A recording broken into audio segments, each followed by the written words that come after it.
Hello, beautiful girls. This is Kathleen Hassan, and I'm coming to you today from my closet. And I chose my closet to sort of exemplify the theme of today. In my work with girls all over the country, and as a life coach when I work one-on-one with girls and young women, and women of all ages actually, there's a recurring theme of not being good enough. And I know for me, for most of my life, that is how I felt, that I was just not enough the way I am. And it's taken me a long time and concentrated effort to really heal that part of me and sit here before you in my workout wear, in my sneakers, my hair looking a little weird today, and in my closet, which is really kind of a mess right now, to just say, I am enough. And to teach you how to feel that way yourself.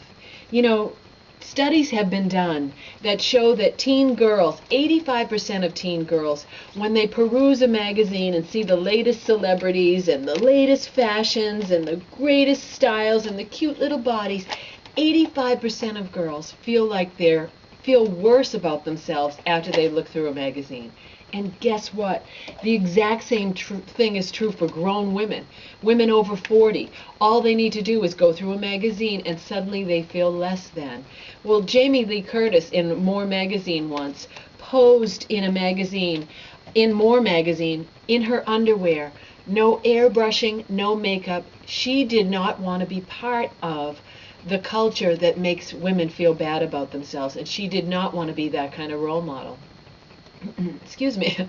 Interesting enough, Kate Winslet once admitted that she was airbrushed and they elongated her picture so it would be less wide and more long, and she looked at that, she goes, it wasn't even her. So celebrities are starting to step forward and teach girls as well what's going on with airbrushing. On my blog, I'm actually posting a video that an organization in London did, or Great Britain did, about, it's an organization to stop eating disorders. And they actually show you how photographers go in and airbrush pictures. It's a fascinating video. So go to my blog at kathleenhassan.com and just click on the blog and you'll see that posting of that video. It's really eye-opening. But when we don't feel good about ourselves, we grab for more because we never feel enough on the inside. We eat more, we drink more, we grab for more, we shop more. So here's just a little tool that you can use when you feel like, oh, I need more, and you're spending money you don't have. Spend a little time right here in your closet. You know, I could put a million outfits together by just with what I've got. So spend a day just mixing and matching, and even start with a magazine and say, how could I reproduce that look with what I've got here? Well, maybe it was like a bright orange jacket and you have a salmon color jacket, or even a plaid jacket. You know, go for the look and feel and just play in your closet, and I would guarantee that at the end of that experience you'd say, you know what, I've got plenty. Another thing you could do is get a rack like this, go through your closet and hang up everything that doesn't fit you anymore, or maybe things that need repair, or maybe that not even your size anymore, and then go through the rack and make a Goodwill bag for someone less fortunate. Suddenly you're going to understand that you do have more than enough, and there are lots of people who don't have a fraction of what you have. So, and maybe go in and spend a day organizing your closet. You know, the universe rewards those with more who take good care of what they already have. It's called stewardship. So taking care of what you already have, you're not going to get more if all your stuff is thrown into a corner and you're not caring for what you already have. So those are a couple of tips. Play in your closet and play dress up. And put things together in new and interesting ways. And just spend a day in front of the mirror and focus on what you like about yourself, and stop comparing yourself to everyone in these magazines. Then go through and pare down your stuff, because you won't have room to invite new things in unless you periodically take things out and then give to someone who's less fortunate. The other day I was working with a client, and she wants to do what I do. She wants to do life coaching and healing. And she kept having this but, oh, but maybe I need more training, or maybe I this. And I say, I get this sense that you're just feeling like you're not good enough right now to start this. And she goes, wow, that's interesting.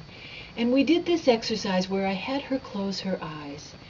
And then we did some deep breathing exercises, and I had her mentally shift from her head to her heart. Because when you're listening to the voice in your head, that's your ego, that loud, booming voice, or that self-critic, that inner critic. I like to call it the itty-bitty shitty committee. That committee in your head that's always telling you, you're not good enough. Who the heck do you think you are? You think you'll ever get a boyfriend with that, wearing that stuff? That's that little committee in your head that's telling you not good enough. But when you shift from your head to your heart knows the truth about who you are. Your heart knows that you're worthy and deserving of all good just because you're here. So I had this client do this exercise. She closed her eyes, and I kept saying to her, I am enough. And I had her say whatever comes to her heart. And she came up with things like, I am enough because I was chosen by God to do this healing work. I am enough just the way I am today. I am enough. I have all that I need to do everything that I'm supposed to do in this world. I am enough because I was chosen to do this work. Now your answers may be different, but I guarantee they'll be vastly different from the thoughts that you think up here versus the thoughts from your heart. So I encourage you to stop whatever you're doing, take a few deep breaths, and check in with the truth of who you are. Count your blessings for what you already have. Take care of what you already have, and give to others who have less than you. And these are just some ways that at the end of the day you can go to bed and feel good about yourself and say, you know what? I am enough, just the way I am. And when you feel that way about yourself, I guarantee you will attract more blessings into your life. So until next time, girls, this is Kathleen Hassan, your confidence coach.